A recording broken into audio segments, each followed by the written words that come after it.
Дорогие друзья, быстрый расклад. Стучит рыцарь Пентаклей. Вот такой вот красивый человек. Он, может быть, вернется туда, где уже когда-то был. Гремит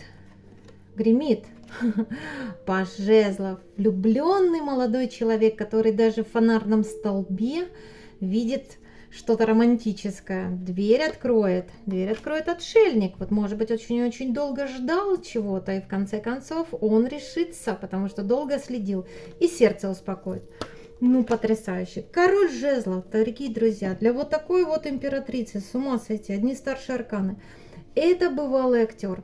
Он придет, потому что ничего человеческое не чуждо. Он не устал от любви. Мира вам.